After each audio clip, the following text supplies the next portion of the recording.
at this point in time, the staff feels like it's in the town's best interest to move staff to different locations and actually get them out of that building.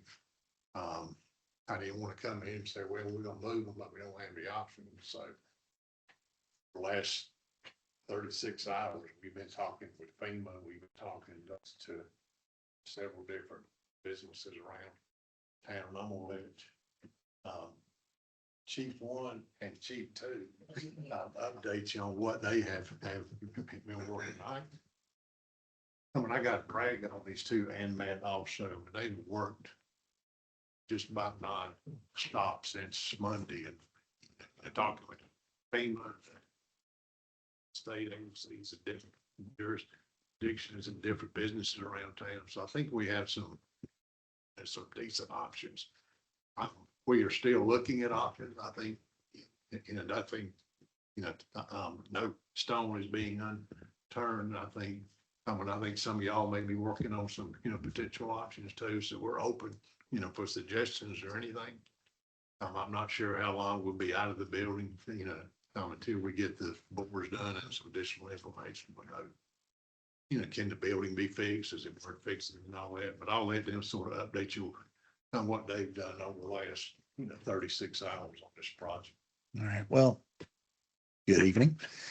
Since Tuesday morning, more or less, me and Chief Parker have been diligently trying to come up with solutions to this problem. And we've reached out to most of the nonprofits in the area, such as Blue Ridge Assembly, Ridgecrest, and some various others, just trying to come up with solutions to the housing issue.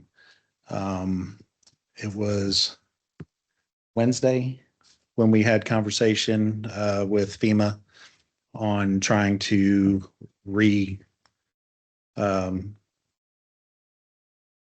look at the denial letter that we initially got on the building. And so there's been some reconsiderations there based on the report that we've gotten that was presented Monday night. Yeah, so just to echo that, we've had really good conversations with FEMA. We felt really confident. We're actually very pleased with what we've talked to all the way to the head of the state of FEMA. And they're reviewing the recent engineer report. And so they obviously can't say yes or no because it has to go through a lot of reviews. But we do feel like that there is a strong chance that it will be placed back into Class B, moving us to where, number one, it will help us pay for temporary housing. That's a big deal, right? And then as John and I have talked, this is kind of, there's two things we have to think about, and we know that we've had to think about this. Is number one, temporary housing, right? We don't know what council mayor is going to do, but we know that there has to be some repairs, right? And we're not going to be able to be in the building with the repairs regardless.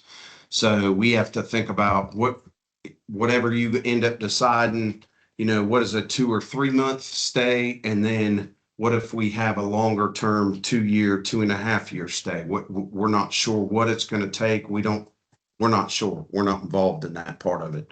But we've been looking at both solutions, right? We've been thinking about how can we find solution 1 and then solution 2 to throw to council.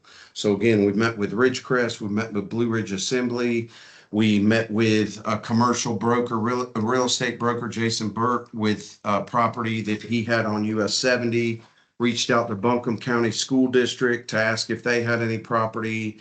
And where the most positive steps have gone forward that we think are viable solutions is Ridgecrest is willing to work with us. They're willing to shut down a whole hallway that has 14 rooms, including each room has 2 bedrooms. They would help, or we would work with them to remove furniture, put office in there. And that could be, they said that could be a 2.5 year solution. They would even help. We would have to pay the cost, but they would put a separation door from their campers, right? Does that come with some, problems on a little bit further response, parking vehicles, working through traffic, yes, but we have to have a place to go. But we feel like that's more of the temporary 2 to 3 month solution. And then Coffee has a great contact. He did an amazing job. We went to Hendersonville Fire Department, and the Hendersonville Fire Department about 4.5 years ago was displaced, and they got a triple wide modular home that they were housed in for about 4.5 years. It was a $250,000 module home. They're willing to sell it to us for $50,000. That's a big deal, right? So that could be something that is immediate, that we worked towards more permanent housing until the final solution is done. Now, we also feel like one modular home is not going to do it. And I unfortunately was trying to get it before this meeting, but have asked a request for a secondary modular home to be built up from specs. Of course, we would want to lease or rent that, because if FEMA pays for it, they will not pay for us to buy it, but they would pay for us to rent or lease. And then at the end of that option, we might be able to buy it, which could be a good option. But so those are a couple of the things that we looked into. Obviously, there's a lot of little things that we would go into this, from storage, evidence, armory, different things. But we do feel like, I think talking all together, we've talked a lot about it. And the number one, we want to make sure the staff's morale. I want to make sure, number one, that's one of the most important things to us, is the staff's morale. And if they're displaced, we understand that they're going through a tough time, but what's the best way to go about it? And we felt like the Ridgecrest is the best temporary, and the triple wide modular is the best alternative if this is long term. And so that's kind of what we had to present, and we're open for any questions. What is that? If it's a triple wide, I'm assuming that's 36 by 36 by 70, 30, about 2,500 square feet. Yeah, roughly. Yeah.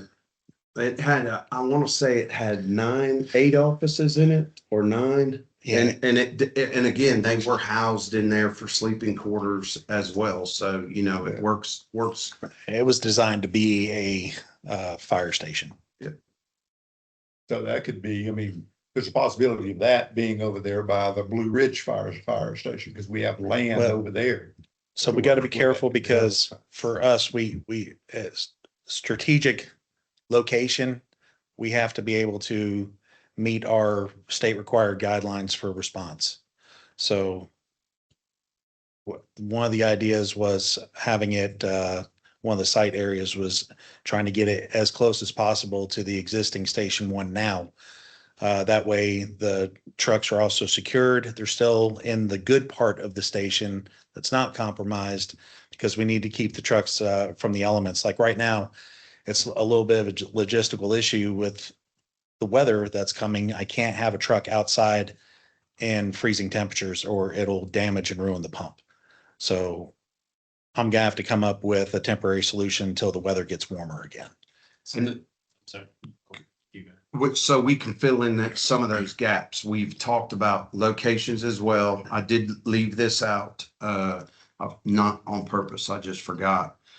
Number one, our desired site location would be to close down Honeycutt, as that's a road that we could close down, and we would recommend to put the site there, because number one, there's a lot of logistics of equipment, different things like that we might be able not to move everything, but if we had to in an emergency, we could get it. Number two, the bays are not in danger from our understanding from the engineers. I'm not an engineer, but we could keep the trucks in the bay. He could keep them heated, and there is power, water, and sewer all right there next to the restrooms, and we could strategically place those so we could enter and exit. Have also talked to Ingalls. They haven't come back with an answer. Obviously, everybody's been through the Ingalls questions, but we did say Bilo would be a great property to put those temporarily. And so we have that question in. Mr. Engel is out of the office until next week, so we will not have that answer. But site number 1 would be Honeycutt. Site number 2 would be either Bilo, and if that was even plausible. And then site 3, we were talking about over there at the old training center, Yeah. off of Swanano Avenue. So those are kind of, where do we have the space? Where's the hookups? Where's best response time? You know, kind of logistically thinking of all those different things. Those are recommendations, but obviously we haven't looked at everything, you know, so that we've just looked at what's most plausible for us for response to the citizens. So I'm sorry I interrupted. The best thing is each individual or corporation we have talked to, they all want to help. You know, they may not have exactly what we need, but they have all expressed the fact there, we want to help you. They've been amazing. So in my mind, the main issue today is where are you going to take care of our folks right away? We have to get a solution in place right away, which will buy us time to figure out these other options that you just described, correct? Yes. I think number 1, we need to get the guys that sleep there Yeah, day in and day out. Yeah. That's what I was, you said it better than I did. And that's what I was trying to get at. The office, we work on those staff as these things develop. Ridgecrest would be the immediate, the beds are there, the showers are there. It's the immediate best accommodations to also take care of staff, as well as making sure that they're within a good response distance as well. That's what we think. So what I'm hearing you say is this: right now, the best thing to do is to move everybody to Ridgecrest for the immediate, and then work on an option such as the temporary modular. Yes. I would say that I think the quicker we work on the temporary, this is not going to happen overnight, right? Exactly. We know. So action on the immediate temporary modular for the fire department is even we probably aren't going to get all the hookups, get them to hook the trailer up, bring it here. It's going to take a couple months, but I think action should be taken on that very quickly as well.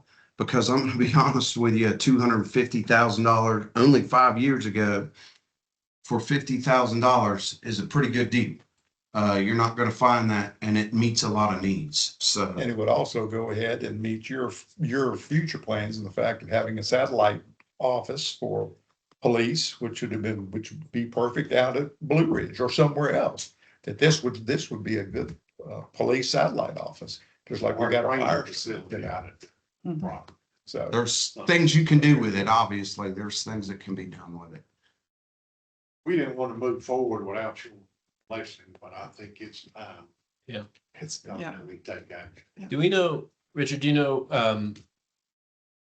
are we still moving forward with boring the additional testing? I talked to a representative from McGill today. They were here in the office. And he said they're working up the numbers. I said, when you get back to the office today, push harder, so you don't do that. Okay. You know, so was that the guy that was here, Ben Cathy? yeah, So we don't have a timeline yet on when we might know more about the, no, okay.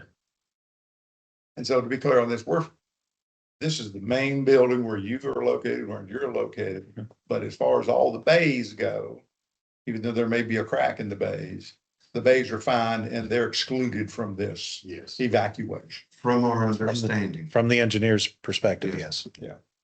Very good. So talk to me about, how many trucks we have out of Ridgecrest, like how would being out of Ridgecrest? So affect? Ridgecrest, so the guys will be at the station during the day. This is just for when it's time for them to go up for the night. Mm. And it would just be one fire truck. But like I said, right now, even if we were to go to Ridgecrest tonight, I'm gonna have to think of something else temporarily because of the weather elements that we're getting ready to get into from now until Tuesday. So that truck can't be outside because of the temperatures. But however, once the weather's favorable again, then yes, they would go over there at night, respond from there for the accommodations that they have for doing the 24-hour shifts, but during the day, they'd be doing what they normally do during the day. How much accommodations do we have at Blue Ridge? It's full, but at only 4 rooms. But I mean, For- but to sleep. The sleeping quarters, there's only 4 rooms and they're staffed with 4 people already. And then, so police would not be moving out, or I guess police. We would be moving there's 14 bedrooms. Again, we would take 3 of those bedrooms and potentially turn those into sleeping quarters. And then the rest we would turn into offices or operational staff so that we can operate. Okay. So that's what we would do. Again, that's not the best case scenario. That's the immediate case. Sure. The best case is the modulars. We brought Jamie and Charlie and looked at the water, the sewer, and the measurements of Honeycutt, and it would fit and still give us room to enter and exit with the fire truck. So that was one of the concerns, is if we do it, how can we do it and still be able to make sure we can respond? But the roadway to the public would need to be closed. So that would be one of the things that would be the deciding factor in that part of it. But that sets them up for the fire trucks the best. And it even sets us up for evidence and armory stuff a little bit better long-term as Would you well. put that in there, or would you need to get another modular to go on the east side down here at the basement? So I think we would think about an evidence storage Connex box would be kind of where we would end up going with that. But that urgency is like kind of on my lower level. So I haven't looked really deeply into that, but yes, there would be something to go along with that, but I would make sure there's a lot of security and things I would have to go through. What I understood from the experts the other night, we want to minimize the amount of time any of the staff is spending in any part of that building, correct? Whether it's sleeping or during the daytime. Correct. We want to keep it to a minimum. Now, your office in there is not part of that building, correct? My office. No, not your chief. Constable. Mine, that part, it's like right on the cusp. If you Yeah. look at where the You're on foundation's the cracked, slab. You're on the slab there, slab on grade. like literally on the edge. Yeah. So your office could still be used. That I don't know. I'll have to get with the engineers. They specifically said the bays, Yeah. the Bay Area. I think their fear, so talking about it, I think their fear is if a roof collapse, and I'm not an expert in those roofs, they are, but if one part of the roof collapses, there's potential for the entire roof. So I don't know if he's in any more safe because he's still under that roof. So it's that roof structure. Well, as some of us in this room, the ones that have had experience with roof collapses, you don't want to be on the edge. Bowstrung roof, is that what it's called? Mhm. I don't know much about it. Okay. There we go. I mean, I think it goes without saying that keeping all our public safety, or our firefighters and police officers safe is top priority. I think it was a wake up call. I know it was for the council, and maybe not for you guys who are living in the building every day, but on Monday night when when we really understood that report, I think that was a huge wake up call. So taking immediate action is an obvious choice for me, and I'm sure for the rest of my colleagues as well. So if Ridgecrest is your recommendation, then I have absolutely no problem with that. And then, pursuing the temporary housing, the temporary modular structure makes a lot of sense to me as well. The temporary structure, then how, obviously will handle coffee situation, but what about for you? So I Yes. think they're more important for the fire trucks. And I Yeah. would say we would stay displaced a little bit longer in Ridgecrest Mhm. until we got the secondary housing unit that came in. Would double wide take care of you? I don't think so. We have more office staff than they do. I think we would need the same type of structure. And obviously if we move into the phase 2 of this on FEMA, then that housing, if we rent or lease, is covered. of course, that's all right, like throw it up and hopefully it lands in the right spot. But it appears from our conversations and based off of the engineer report that it is acknowledged that the structure changed after FEMA, after Helene. Mhm. So that's acknowledged in the engineer report, which is a big deal, right? Yeah. That's a big deal. And so that's what they said they were waiting for, actually. Well, however it gets paid for, some things are optional and some things are not. And the safety of our staff, all of it is essential. I mean, we just can't, there's no choice. And we'll figure out how to pay for it. With the assistant emergency services director for Montreat County met with us. It was a Tuesday or Wednesday. He got on the phone for us. We didn't talk to the third or fourth guy at FEMA. We talked to the number one guy. He said, send me the report and I'll look at it. And I think he called back later and said it looks like it can all be put back in. So tonight, what we'd be looking at is going ahead and okaying Within Ridgecrest. the Ridgecrest, Yeah. And moving forward with the moving forward purchase. with getting the building.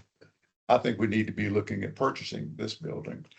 Would I agree. agree. Yes. I mean, because as you look at those two buildings that we have down here, we're planning, we're paying $17,000 a month. Well, 3 months and they're paid for. I want to give some good news, hopefully for that too, is as we were talking about FEMA, and we talked to number one, we put in a complaint about that and they look like they're working on that. So we're not going to pay. Is that what you understood as They're gonna well? Put us back in. Yeah, so it looks like we're not going to end up having to pay that. So there was a lot of good news and we have to say kudos to Ryan Cole.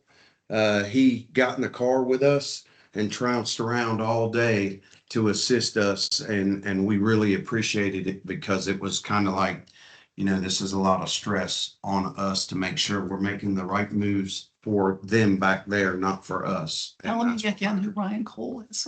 He is the second in command of emergency management for the county. Okay. Pleasure of the board. I'll make that motion. Yeah, go ahead. Go ahead and make a motion to approve the temporary housing in Ridgecrest and to go ahead and start the purchasing of the modular in Hendersonville. Let me clarify something really quick. So for the category B for FEMA, it is not purchasing, it's for temporary, Not temporary. but we would hopefully get at least to own type of agreement where we would lease it for so long. And then at the end of that time period, we buy it for $1. So I just wanted to clarify for, for the record that it would not be purchasing it outright because then it would be in a category of for FEMA that Right. is not currently functioning in the partnership. And I'll say I we got would, the town would probably purchase the used one. If we get the second one, it'll be at least. That's what I meant. So the Hendersonville, Yeah. the triple wide, Mhm. we would go ahead and purchase We're that. purchasing that. Yes. Yeah, okay. And to remind everybody, because we haven't said this, insurance gave us $1 million towards temporary, 500 for temporary housing possibly, and 500 for repair or a new building.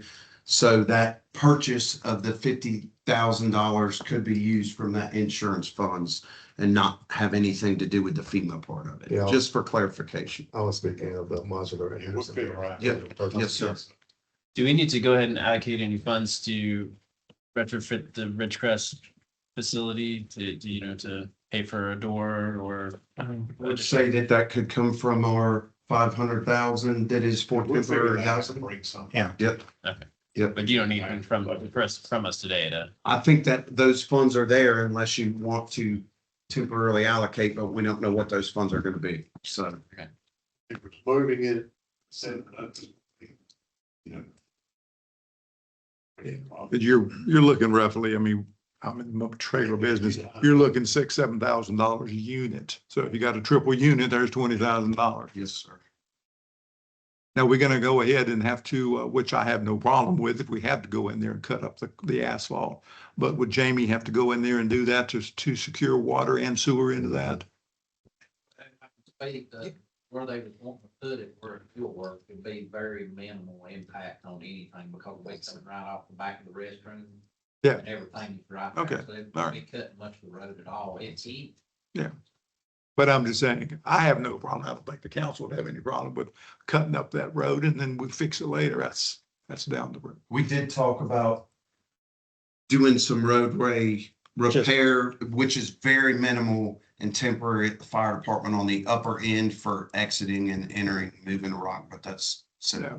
Do you know what the timeline is for the building from Hendersonville? Contractors. Okay. We will move it. We have, everything we have said is urgent, immediate. We're in crisis mode. Everything we've said to everybody, and they've been very receptive to that.